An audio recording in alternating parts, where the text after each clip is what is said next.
পরে খলিফা হবেন ইমামে হাসান রাদিয়াল্লাহু আনহু, কারণ তিনি পায়ে হেঁটে 25 বার মদিনা শরীফ থেকে মক্কা শরীফে গিয়ে হজ করেছেন। সুবহানাল্লাহ বলেন। আমাদের ভারতের কেরলের একজন যুবক শিহাব চত্তুর, যার নাম 2022 সালে পায়ে হেঁটে বেরিয়েছিল, 2023 সালে 8583 কিলোমিটার পায়ে হেঁটে পাড়ি দিয়ে হজ করার জন্য শিহাব চত্তুর আজকে ভাইরাল। আপনারা জানেন এই যে তোয়া সিদ্দিকী সাহেবের কেরাত প্রতিযোগিতা অনুষ্ঠানে এসে কিয়াম করেছিল, এই কৃষ্ণ মাটিতে এসেছিল, বসিরহাটে এসেছিল, তো বিভিন্ন জায়গায় শিহাব চত্তুরকে ইনভাইট করা হয়, কারণ তিনি একজন ভাইরাল ব্যক্তি, ভারতীয় থেকে, ভারতবর্ষ থেকে পায়ে হেঁটে হজ করেছেন বলে। আর ইমাম হাসান তিনি 25 বার পায়ে হেঁটে হজ করেছেন। আমরা যে ইমামকে মেনে নাভির নিচে হাত বাঁধি, আমরা যে ইমামকে মেনে 20 রাকাত তারাবি পড়ি, আমরা যে ইমামকে মেনে 3 রাকাত বিতির নামাজ পড়ি, আমরা যে ইমামকে মেনে বিনা ওযুতে কোরআন শরীফ ছুঁই না, আমাদের সেই ইমাম নোমান বিন সাবিত, যিনি কুফার জমিন থেকে, ইরাকের কুফা থেকে 50 বার পায়ে হেঁটে হজ করেছেন। জোরে বলুন। তাই আমরা যাদের ভক্ত তানারা সবাই কি পায়ে হেঁটে হজ করা ব্যক্তি। মুজাদ্দিদুজ জামানের যিনি ভাই উলুবেড়িয়াতে জানার মাজার আছে, হাজী ইসহাক সাহেব রহমাতুল্লাহ আলাইহি, এই ভারতবর্ষ থেকে পায়ে হেঁটে হজ করেছেন। মুজাদ্দিদুজ জামান তিনি 2 বার হজ করেছেন। আমার ভাইজানেরা, তানার সঙ্গে আপনার 2100 জন সাথী সঙ্গে নিয়ে মক্কাতুল মুকাররমায় তিনি আল্লাহর কাবা বাইতুল্লাহ সফর করেছিলেন। একবার প্রাণ খুলে বলুন সুবহানাল্লাহ। এই জন্য মক্কা মদিনার দাম ও মর্যাদা আল্লাহর কাছে অনেক বেশি। এই তো আমি দেখছিলাম, আরবের টাকা দেখাচ্ছিল, বলো 23,400 টাকা বারাসাত থেকে ভাঙিয়ে এনেছে, আর টাকা দিয়েছে কত, 1000 টাকা মতো, 1000 রিয়েলের মতো, বুঝলেন তো 50,000 টাকা ভাঙালে আরবের টাকা পাওয়া যাচ্ছে কত, ওই 2500 রিয়েল। সুতরাং এই জায়গার মর্যাদা মর্তবা সব সময় বেশি থাকবে অন্যান্য দেশের থেকে। একবার জোরে বলুন সুবহানাল্লাহ। সেটা হলো নবীজি আসার কারণে। ইমামে হাসান রাদিয়াল্লাহু আনহু তিনি হলেন গোটা আরবের খলিফা, সবাই মেনে নিলেন। কিন্তু আমিরে মুয়াবিয়ার পরে ইয়াজিদ বলল, না আমি হব খলিফা। যদিও আলী হুজুরের ইন্তেকালের পরে আমিরে মুয়াবিয়া মাত্র 3 মাস হায়াতে ছিলেন। 3 মাস পর ইন্তেকাল করার পূর্ব মুহূর্তে বেটা ইয়াজিদকে বলে গিয়েছিলেন, আওলাদে রাসূলদের বিরোধিতা করবে না, তানারা যদি খেলাফতের দাবিদার হন তাদের এগেনস্টে তুমি খবরদার যুদ্ধে নামবে না। কিন্তু ইয়াজিদ পাপাচার, অভিশপ্ত পাপিষ্ঠ, আব্বার কথা না নিয়ে ইমাম হাসানের বিরুদ্ধাচরণ করা শুরু করে দিল। পরিশেষে আপনারা জানেন, গত বছর শুনিয়েছিলাম, মারওয়ান নামক এক আমলার কাছ দিয়ে আপনার বিষ চলে আসলো, আর ইমাম হাসানের বাড়িতে দিয়ে দিল মাইমুনা নামক একটা মহিলা, জানাকে প্রথমবার খেজুরের দ্বারা, দ্বিতীয়বার মধুর দ্বারা, তৃতীয়বার পানির ভিতরে বিষ দিয়ে ইমাম হাসানকে 49 বছর বয়সে এ দুনিয়ার জমিন থেকে জনমের মতো শহীদ করে দেয়া হয়েছিল। ইমাম হাসানের মাজার কোথায় হবে? কেউ বললেন নবীজির মাজারের পাশে। যারা খাওয়ারিজ এবং যারা আপনার ইমাম হাসানের বিরোধী ছিল তারা এর চরম বিরোধিতা করলো, এবং যার কারণে আজও ইমামে হাসান রাদিয়াল্লাহু আনহুর মাজার আছে কোন জায়গায়? মদিনাতুল মুনাওয়ারায়, বিখ্যাত কবরস্থান জান্নাতুল বাকিতে। আমার ভাইজানেরা, ইমাম হাসান রাদিয়াল্লাহু আনহু তিনি 3 বার সর্বস্ব দান করে দিয়েছিলেন। সুবহানাল্লাহ বলবেন না? আমাদের কাছে ফকির যদি হাত পাতে তো আমরা পকেট থেকে টাকা বের করে দেখি, 100 টাকা, 50 টাকা, 20 টাকা, 10 টাকা যদি ছেঁড়া টাড়া থাকে ওইটা ফকিরকে দেই। কথা ঠিক কিনা? মসজিদে যখন আমরা জুমার দিন টাকা দেই, তবু আমরা পকেট থেকে ছোট রকম লোটটা বের করে তারপরে দেই, কারণ আমাদের চিন্তা ভাবনা এটাই হয় দান বেশি করা যাবে না। অথচ ইমাম হাসান রাদিয়াল্লাহু আনহু তিনি সর্বস্ব 3 বার সবকিছু দান করে দিয়েছিলেন। আমাদের স্ত্রীরা বলতো, সর্বনাশ, তুমি দান করে দিয়েছো সব, তো আমাদের সংসার চলবে কি করে? ইমাম হাসান টাকা দিয়েছেন, সোনা দিয়েছেন, তানার বাড়ি, খাদ্য খোরাক যা ছিল, জামা কাপড় যা ছিল, সব দিয়ে 3 বার 3 জন লোককে তিনি বড় লোক বানিয়ে দিয়েছেন। সুবহানাল্লাহ বলবেন না? আর আমাদের এখানে যদি জলসা চাঁদা চাইতে যাওয়া হয়, দোগাছিয়া গ্রামের কথা বলছি না, মাশাআল্লাহ আমাদের এই টোটাল জয়পুর অঞ্চলে দোগাছিয়া গ্রামে যত জলসা হয় অন্য কোনো পাড়ায় এত জলসা হয় না। তো দোগাছিয়ার মানুষেদের মন মানসিকতা অনেক বড়, আর আপনারা চাঁদা না দিলে কমিটির ক্ষমতা আছে জলসা চালানোর?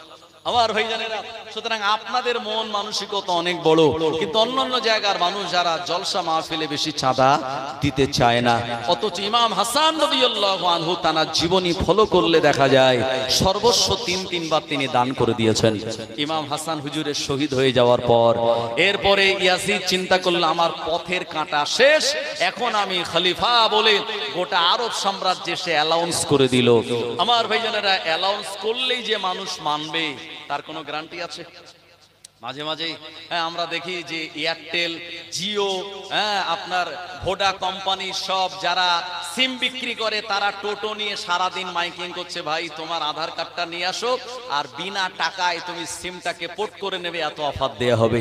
আমাদের কানে কথাগুলো আসে, কিন্তু আমরা যাই কজন? সে হাঁটতে এসেছে বলেই আমরা যে তার কাছে যাব এমনটা হতে পারে না। তো ইমাম হুসাইন যখন মক্কাতুল মুকাররমায় মদিনাতুল মুনাওয়ারায় তিনি হায়াতে, আর ইয়াজিদ খলিফা বলে নিজেকে স্বীকার করবে, মানুষ মেনে নেবে, এটা কি সম্ভব? না না, মানুষেরা মানল না। ইয়াজিদ সে নিজে নিজে খলিফা বলে স্বীকার করলো, কিন্তু যেখানে যায় লোকজন তাকে দেখে না, তার দিকে মানুষের ভিড় লাগে না, তাকে দেখার জন্য মানুষ যায় না, তার প্রতি মানুষের আগ্রহ কম। অথচ ইমাম হুসাইন হুজুরের তেমন টাকা নাই, তেমন পয়সা নাই, তেমন বিরাট সাজ সরঞ্জাম নাই, তার বিরাট সিংহাসন নাই, এত সেনাবাহিনী নাই, এত বডিগার্ড নাই, তারপরেও যেখানে যায় মানুষের জায়গা দেওয়া যায় না। একবার জোরে বলুন সুবহানাল্লাহ। তাই মহাব্বতটা অন্তর থেকেই যাকে মানুষ করবে এটা কেউ ধরে রাখতে পারে না। আমার ভাইজানেরা, জোর করে কারো সমর্থন পাওয়া যায় না। ইমাম হুসাইন তানাকে মানুষ অন্তর থেকে ভালোবাসে, আর ইয়াজিদ সে জোর করে মানুষের সমর্থন পেতে চায়, যার কারণে মানুষের অন্তরে ইয়াজিদ সম্পর্কে ঘৃণা আর ইমাম হুসাইন সম্পর্কে ভালোবাসার মহাব্বত। একবার প্রাণ খুলে জোরে বলুন সুবহানাল্লাহ। আমার ভাইজানেরা, জওয়ানেরা, যুবকেরা, হযরত ইমাম হুসাইন রাদিয়াল্লাহু আনহু তার বড় ভাই শহীদ হয়ে যাওয়ার পরে তিনি নিয়াত করলেন, না না না, আমি খেলাফতের গদিতে বসবো না, আমি খলিফা হব না। অথচ মক্কা মদিনার প্রিয় নবী সাহাবীরা তানারা বললেন, ও হুজুরে হযরত ইমামে হুসাইন, আপনি হলেন আমাদের নেতা, আপনি হলেন আমাদের লিডার, আপনি হলেন আমাদের ইমাম। আল্লাহর নবী আপনাকে নিয়ে মদিনার মসজিদে খুতবা দিয়েছেন জুমার দিনে, আমরা সাহাবীরা নিজে চোখে দেখেছি। আপনাকে পিঠের উপরে বসিয়ে নিয়ে প্রিয় নবী আমার মদিনার মসজিদের ভিতরে ঘোড়া চড়ানো সব মিটিয়ে দিয়েছে। ও হযরত ইমামে হুসাইন, আমরা নিজেরা সচক্ষে দেখেছি আল্লাহর নবী আপনাকে মহব্বত করে আপনার ঠোঁটে মুখে মহব্বতের ছোঁয়া দিয়েছেন। যে মহব্বত আল্লাহর নবী আপনায় এত দিয়েছেন, এত করলেন, আপনি আমাদের নেতা, আপনি আমাদের লিডার, আপনাকে আমরা ইমাম বলে মেনে নিলাম। ও জামানায় কোনো ভোটের ব্যবস্থা ছিল না। ও আমার ভাইজানেরা, যিনি ইমাম হবেন মানুষেরা তানার কাছে এসে মুসাফা করে যাবেন, বায়াত গ্রহণ করবেন, উনি ইমাম বলে নির্বাচিত হয়ে যাবেন। দলে দলে মানুষেরা হযরত ইমাম হুসাইন হুজুরের কাছে বায়াত হয়ে গেলেন। এই ঘটনা শুনে ইয়াজিদের অন্তরাত্মা জ্বলে উঠলো, না না না, হুসাইনকে দুনিয়া জমিনে খলিফা বানানো যাবে না, আমি ইয়াজিদ নিজে খলিফা। এটা গোটা আরব সাম্রাজ্যে প্রচার করলেও মানুষের ভক্তি, ভালোবাসা, মহব্বত ইমাম হুসাইন হুজুরের দিকে। জোরে বলুন সুবহানাল্লাহ। ও আমার ভাইজানেরা, জোর করে মানুষের সমর্থন পেতে গেলে মাঝে মাঝে কিন্তু তাদের টাকা দেওয়া লাগে, টাকা ছাড়া মানুষের সমর্থন পাওয়া যায় না। যদি জোর করে সমর্থন নিতে হয় তো কি দিতে দেওয়া লাগে? টাকা দেওয়া লাগে, নালে কোনো সুযোগ সুবিধা পাইয়ে দেওয়া লাগে। তো ইয়াজিদ যাদেরকে সমর্থন নেবে তাদেরকে টাকা দিতে লাগলো, আর টাকা তো ইয়াজিদের ভান্ডারে বিশাল ছিল না, কারণ তার আব্বা ছিল একজন সাহাবী, আর বেশিরভাগ সাহাবীরাই ছিলেন গরিব। ইয়াজিদ তখন কি করলো, মানুষের উপরে কর চাপালো, জিএসটি চাপালো।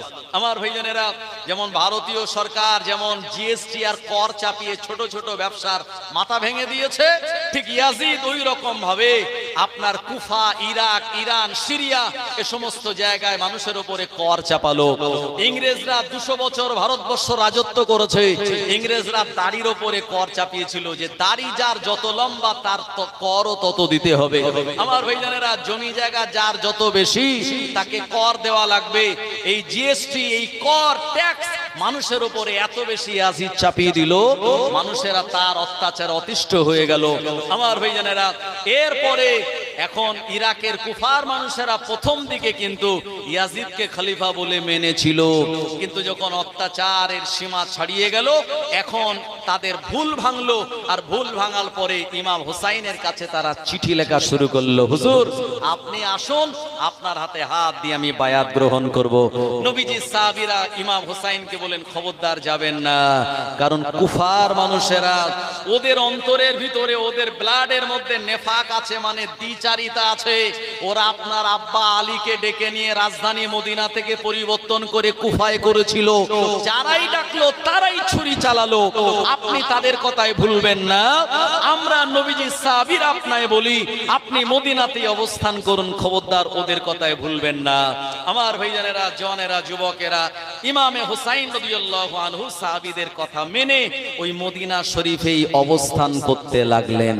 এদিকে ইয়াজিদ তখন চিন্তা করলো, মোটামুটি সব এলাকায় মানুষদের একটা দখলদারিত্ব আমি নিতে পেরেছি, ইল্লা মক্কাতুল মুকাররমা, মদিনাতুল মুনাওয়ারা, এই দুই জায়গার মানুষের সঙ্গে আমি সমর্থন নিতে পারিনি। ইয়াজিদ সদল বলে বাহিনী নিয়ে, বডিগার্ড নিয়ে, সেনাবাহিনী নিয়ে, তরবারি নিয়ে, যা কিছু প্রোটেকশন তার সব নিয়ে মক্কায় প্রবেশ করলো, একটা ভয়, একটা ভীতি, একটা ত্রাস তৈরি করার জন্য। কাবা বাইতুল্লাহর পাশে ঘোড়া বেঁধে মক্কার মানুষদের এলাহান করে বলল, এ মক্কার বাসিন্দারা, আমি ইয়াজিদ এসেছি সিরিয়া থেকে, আমায় নেতা বলে মেনে নাও, না হলে আমি তোমাদেরকে মোটামুটি দেখে ছাড়বো, এরকম হুঙ্কার হুঁশিয়ার যখন দিল, আমার ভাইজানেরা, মক্কা সাহাবীরা ডাইরেক্ট প্রোটেস্ট করে বলেছিল, তোমার মতো নালায়েক অভিশপ্তকে আমরা মানি না, আমরা মানি ইমাম হুসাইনকে, তিনি আমাদের নেতা।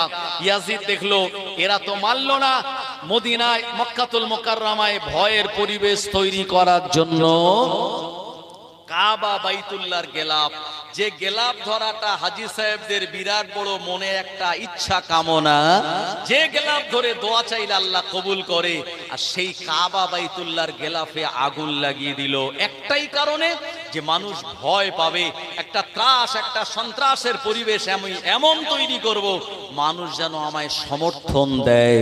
কিন্তু কাবা বাইতুল্লাহর গেলাফে যে আগুন লাগায়, মানুষ তাকে আর সমর্থন দেয়? উল্টে তার আরো বিরোধী হয়ে গেল। মক্কা মদিনায়, মক্কাতুল মুকাররমায় পজিশন যখন পেল না, এবারে চলে গেল মদিনায়। মদিনা শরীফের সাহাবীরা তানাদের তুলনামূলক মক্কা থেকে মদিনা সাহাবীর একটু নরম ভদ্র, আর তানাদের আখলাক আদর্শ আরো ভালো। এরপরে মদিনাতে যাওয়ার পর মসজিদে নববীর সামনে তার ঘোড়াটা বাঁধলো। আমার ভাইজানেরা, এরপরে মদিনা সাহাবীদের হুঙ্কার দিয়ে বলল, এ মদিনা সাহাবীরা, আমায় খলিফা বলে মেনে নাও। যারা বয়োজ্যেষ্ঠ সাহাবী তানারা কেউ বাইরে বার হননি, ঘরের মধ্যেই ছিলেন, কিন্তু কিছু জওয়ান যুবকেরা বেরিয়েছিলেন। আর ইয়াজিদ যখন খলিফা বলল, এক বাক্যে প্রোটেস্ট করে বলেছিল, তোমার মতো নারী পিপাসু, তোমার মতো অভিশপ্ত, তোমার মতো পাপিষ্ঠ, তোমার মতো মদপানকারী, তোমার মতো আমানত খেয়ানাতকারী ব্যক্তিকে আমরা খলিফা বলে মানি না। এই রকম যখন ডাইরেক্ট প্রতিবাদ করলো, ইয়াজিদ রেগে গিয়ে মদিনার মসজিদের দরওয়াজা ভেঙে তার ঘোড়া নিয়ে মদিনার মসজিদে প্রবেশ করে মদিনার মসজিদের ভিতরে তার ঘোড়া, তার সেনাবাহিনীদের ওখানে রাখলো, মদিনার মসজিদটাকে অপবিত্র নাপাক করে দিল। আমার ভাইজানেরা, হুঙ্কার ধুঙ্কার নানান রকমের বিভিন্ন রকম কথা বলে মদিনার মসজিদে তালা লাগিয়ে ইয়াজিদ বেরিয়ে চলে এসেছিল। জোরে বলুন নাউজুবিল্লাহ। এটা হলো ইয়াজিদের চরিত্র। তাই ইয়াজিদের নামে আমরা কোন রকম দালালি করতে রাজি নই। অনেকে আছে আপনি ইউটিউবে দেখবেন যারা লাল রুমাল মাথায় দেয়, মাথায় তাদের একটা কালো বেল্ট আছে, যারা লা মাযহাবি, যারা গায়ের মুকাল্লিদ, এরা বলে ইউটিউবে ইয়াজিদকে গালাগালি দেওয়া যাবে না, ইয়াজিদকে খারাপ বলা যাবে না।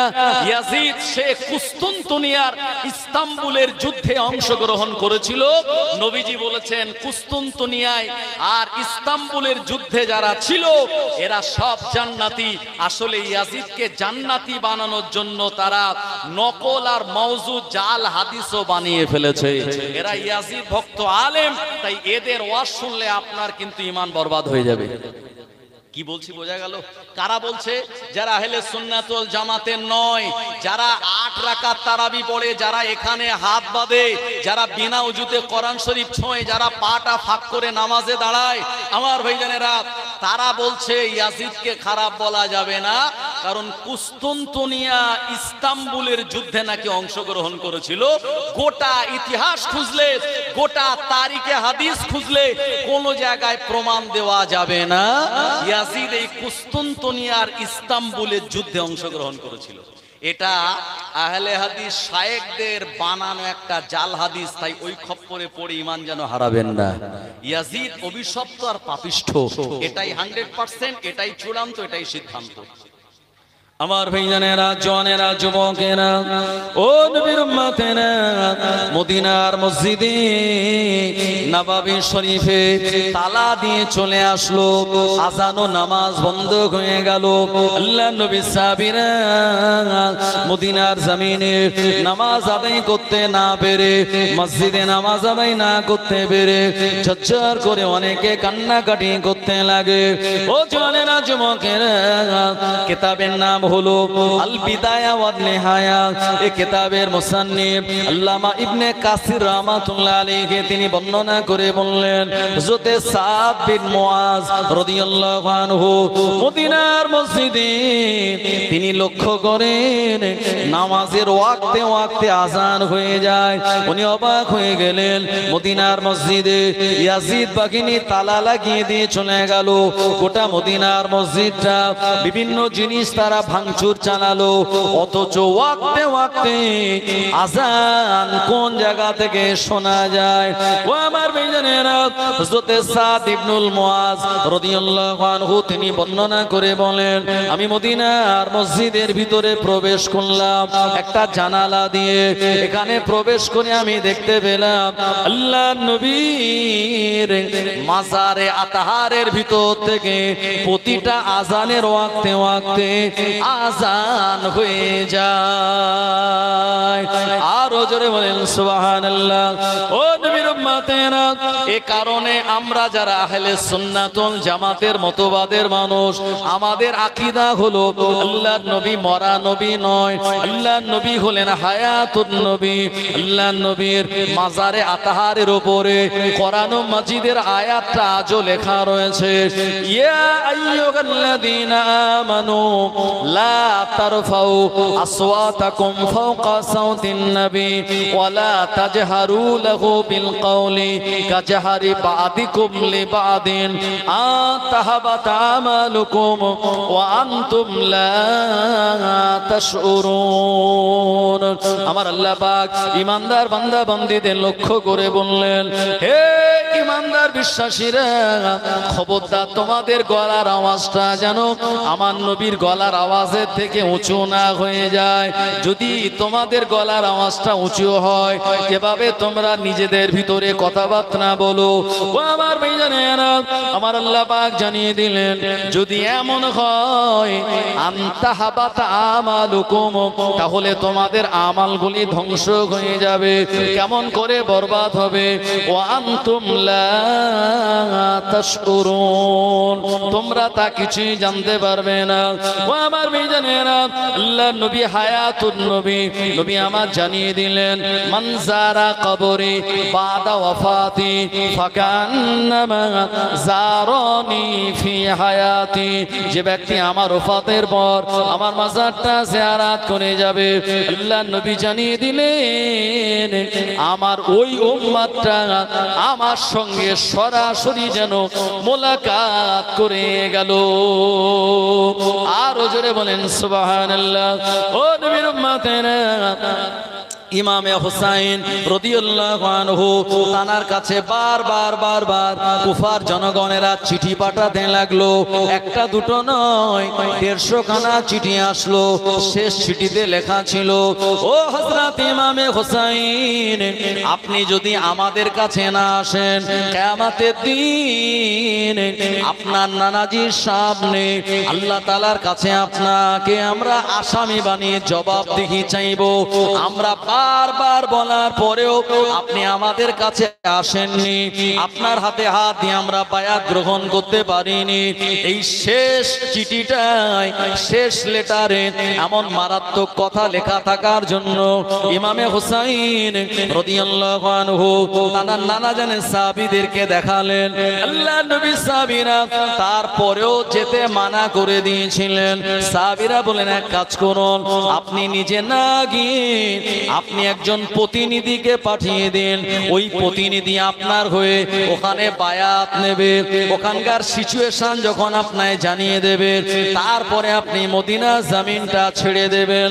ও নবীর উম্মতেরা, আল্লাহর নবীর আদরের নাতি হযরত ইমামে হুসাইন রাদিয়াল্লাহু আনহুর এই মতটা পছন্দ হয়ে গেল। নিজের চাচাতো ভাই মুসলিম বিন ওয়াকিল রাদিয়াল্লাহু আনহুকে নিজের প্রতিনিধি করে আমার ভাইজানেরা ওই ইরাকের কুফা জমিনে পাঠিয়ে দিলেন। ইমাম হুসাইন হুজুর একটা চিঠি লিখে দিয়েছিলেন, তো আপনি চলে যান আর আমার পক্ষ থেকে চিঠিটা নিয়ে বলবেন আমি আপনাকে পাঠিয়ে দিয়েছি। হযরত ইমাম মুসলিম বিন ওয়াকিল রাদিয়াল্লাহু আনহু তিনি ঘোড়ায় চড়ে তার দুইজন সন্তানকে নিয়েছিলেন। একজনের নাম হলো মুহাম্মদ, আর একজনের নাম হলো ইব্রাহিম। এ মাসুম বাচ্চা দুইজন তানাদের সঙ্গে করে নিয়ে ইমাম মুসলিম রাদিয়াল্লাহু আনহু ইরাকের কুফার জমিনে চলে গেলেন। কুফার জনগণদের বললেন, কুফার মসজিদে, এ কুফার জনগণেরা, আমি হুসাইনের পক্ষ থেকে আমি প্রতিনিধি হয়ে আমি তোমাদের কাছে এসেছি। আমার হাতে হাত দিয়ে বায়াত করা মানে ইমাম হুসাইন হুজুরকে খলিফা বলে মেনে নেওয়া। ও নবীর উম্মতেরা, এ কথা শোনার পর 2 দিনে কোন কেতাবওয়ালা বলেছেন 20,000, কোন কেতাবওয়ালা বলেছেন 2 দিনে 40,000 কুফাবাসী ইমাম মুসলিমের হাতে হাত দিয়ে ইমাম হুসাইনের নামে বায়াত গ্রহণ করলো। ও নবীর উম্মতেরা, এ সময় কুফার যে গভর্নর ছিল, রাজ্যপাল ছিল, এই রাজ্যপালের নাম হলো হযরত নোমান বিন বাশির রাদিয়াল্লাহু আনহু। ইয়াজিদ কর্তৃক রাজ্যপাল হলেও ইমাম হুসাইন হুজুরের ভক্ত, ইমাম হুসাইনের নামে বায়াত করানো হচ্ছে। তিনি কোনো প্রতিবাদ করেননি, কোনো প্রোটেস্ট করেন নাই। উমাইয়া সম্প্রদায়ের একদল মানুষেরা ইয়াজিদকে জানিয়ে দিল, ও মহাশয় ইয়াজিদ, আপনার এলাকা কুফার জমিনে ইমাম হুসাইনের নামে বায়াত করানো হচ্ছে, অথচ নোমান বিন বাশির রাজ্যপাল হয়ে একটা গভর্নরের পদে বসে প্রশাসনিক প্রধান হয়ে কোনো প্রতিবাদ করে না। এই কথাটা শোনার পরে ইয়াজিদ প্রচন্ড রেগে গিয়ে নোমান বিন বাশিরের জায়গায় ওবাইদুল্লাহ বিন জিয়াদ, কঠোর হৃদয়ের একজন মানুষ, ইতিহাসে যার পিতার সন্ধান পাওয়া যায় না, তাকে পাঠিয়ে দিল কুফার গভর্নর করে। ও নবীর উম্মতেরা, সঙ্গে সঙ্গে নোমান বিন বাশির আর পদত্যাগ তিনি করলেন। আর এতটুকু বললেন, এমন চেয়ার আমার দরকার নাই, যে চেয়ারে বসে আওলাদের রাসূলদের বিরোধিতা করতে হবে, এই চেয়ারে আমি লাথি মেরে আমি আওলাদের রাসূলের মহব্বত আমার অন্তরে নিয়ে আল্লাহর দয়ার জান্নাতে যেতে চাই। আরো জোরে বলেন সুবহানাল্লাহ। ও নবীর উম্মতেরা, আর ওবাইদুল্লাহ বিন জিয়াদ ওই কুফার রাজ্যপালের চেয়ারে বসে জাহান্নাম খরিদ করে নিল। চেয়ারই আপনায় জান্নাতে নিয়ে যাবে, চেয়ারই আপনায় জাহান্নামে নিয়ে যাবে, কথা ঠিক কি না? তো চেয়ারে বসে যদি চেয়ারের কে অপব্যবহার করে, হ্যাঁ, ক্ষমতা আছে বলে উল্টো পাল্টা যদি নির্দেশ দেয়, ক্ষমতা আছে বলে যদি বেশি বেশি কাউকে পাইয়ে দেয়, ক্ষমতা আছে বলে আর কোন মানুষকে যদি শোষণ অত্যাচার করে, এই চেয়ারই আপনায় টেনে নিয়ে জাহান্নামে চলে যাবে। আমার ভাইজানেরা, নোমান বিন বাশির বললেন চেয়ার লাগবে না, আল্লাহর জান্নাত লাগবে, আওলাদের রাসূলের মহব্বত লাগবে। জোরে বলুন। ওবাইদুল্লাহ বিন জিয়াদ বসে হুঙ্কার দিল কুফার জনগণের, কুফার জনগণেরা, আমি তোমাদের সবার বায়োডাটা জোগাড় করেছি যারা ইমাম মুসলিমের নামে বায়াত হয়েছে। এটা হলো ফাঁকা আওয়াজ। তো মাঝে মাঝে ফাঁকা আওয়াজ দেয় কেউ কেউ, এই আওয়াজে অনেকে কি হয়, ভয় পেয়ে যায়। আমার ভাইজানেরা, সিংহ হলো বনের রাজা, তো মাঝে মাঝে সিংহ খাদ্য না পেলে ও তখন আওয়াজ দেয়, আর সিংহের আওয়াজ এত মারাত্মক 5 কিলোমিটার পর্যন্ত দূরে যায়। আর কোনো হরিণ যদি 5 কিলোমিটারের মধ্যে থাকে তখন ছোটাছুটি করা শুরু করে, আর সিংহ ঠিক দেখে তাকেই শিকার করে নেয়। এজন্য যারা বদমাইশ লোক হয় তারা ফাঁকা আওয়াজ দেয়। ওবাইদুল্লাহ বিন জিয়াদ এমন ফাঁকা আওয়াজ যখন দিল, কুফার মানুষের অন্তরাত্মা কেঁপে গেল। আমার ভাইজানেরা, সবাই এসে বলছে, হুজুর স্যার বেয়াদবি ক্ষমা করুন, ও হোসাইনের নামে যে বায়াত হয়েছিলাম ওটা উইডোরও করে নিলাম, আমার নামটা ইয়াজিদের নামের খাতায় লিখে দিন, আমি ইয়াজিদেরই ভক্ত হয়ে গেলাম। জোরে বলেন নাউজুবিল্লাহ। জীবন বাঁচানোর জন্য তারা কি করলো, ইমাম হোসাইনের থেকে কেটে তারা ওই ওবাইদুল্লাহ বিন জিয়াদের দলে নাম লিখিয়ে দিল। একবার জোরে বলুন না নাউজুবিল্লাহ। আমার ভাইজানেরা, জনেরা, যুবকেরা, কিছু মানুষ যারা ইমাম মুসলিমের পক্ষে ছিলেন, ইমাম মুসলিম রাদিয়াল্লাহু আনহু কুফার জমিনে নিজেকে নিরাপদ আর মনে করলেন না, কারণ যারাই চিঠি দিয়ে ডাকলো তারাই তো বেঈমানি করলো। ইমাম মুসলিম রাদিয়াল্লাহু আনহু চিঠি লিখে ইমাম হোসেন হুজুরকে বলেছিলেন, হুজুর এখানে আসার পর প্রথম 2 দিনে 40,000 মানুষ আমার হাতে হাত দিয়ে যখন বায়াত গ্রহণ করলো, আপনি আর দেরি করবেন না, তাড়াতাড়ি চলে আসুন। ইমাম হোসেন হুজুর তিনি 60 হিজরিতে জিলহজ মাসের 3 তারিখে তানার পরিবারের 72 জন সঙ্গী সাথীদেরকে নিয়ে কুফার রাস্তায় রওনা হয়ে যান। মদিনা সাহাবীরা মদিনার সীমান্ত পর্যন্ত এসেছিলেন। ইমাম হোসেন হুজুরকে তানারা বিদায় দিয়ে বললেন, হুজুর আপনি আমাদের মদিনা জমিন থেকে চলে যাচ্ছেন, আমাদের মনে বড় ভয় হয়, আর মদিনা জমিনে আপনি আসতে পারবেন কিনা, আপনার সঙ্গে আর দিদার হবে কিনা। ও আমার ভাইজানেরা, ইমাম হোসেন হুজুরের মদিনা ছাড়াটা ওটাই ছিল শেষ বিদায়। আর ইমাম হোসেন তিনি মদিনার জমিনে ফিরে যেতে পারেন নাই। ও জানেনা যুবকেরা, ইমাম হোসেন তিনি আসছেন, এদিকে ওবাইদুল্লাহ বললে ইমাম মুসলিমকে যে ধরে দিতে পারবে 1000 দিরহাম তাকে দেয়া হবে। কিছু মানুষের যাদের টাকার লোভ আছে তারা এদিকের কথা ওদিকে, ওদিকের কথা ওদিকে লাগিয়ে দেয়। ও আমার ভাইজানেরা, এরা গোপনে গোপনে খোঁজ করতে লাগলো ইমাম মুসলিম কোন জায়গায়। হযরতে মুখতার রাদিয়াল্লাহু আনহুর বাড়িতে ছিল। এদিকে ওবাইদুল্লাহ বিন জিয়াদ হযরতে মুখতারকে ডাক দিয়ে বলল, ও মুখতার, তোমার বাড়িতে মুসলিম আমার কাছে ধরে দিতে হবে। হযরতে মুখতার রাদিয়াল্লাহু আনহু বললেন, জীবন চলে যাবে তোমার মতো পাপাচার পাপিষ্ঠের হাতে, আওলাদে রাসূলকে আমি তুলে দিয়ে নবীজির সঙ্গে আমি বেঈমানি করতে পারবো না। এই কথা বলার জন্য হযরতে মুখতার হুজুরকে আর কোড়া মেরে তানাকে শহীদ করে দেয়া হলো। ইমাম মুসলিম হযরতে হানির ঘরে চলে গেলেন, ওখানেও নিরাপদ নয়, কারণ চারিদিকে সিবিআই সিআইডি ঘুরছে। ও জানেরা যুবকেরা, ভোরবেলা ফজরের নামাজ আদায় করার জন্য ইমাম মুসলিম হুজুর বেরিয়ে পড়লেন। একজন বৃদ্ধা মহিলা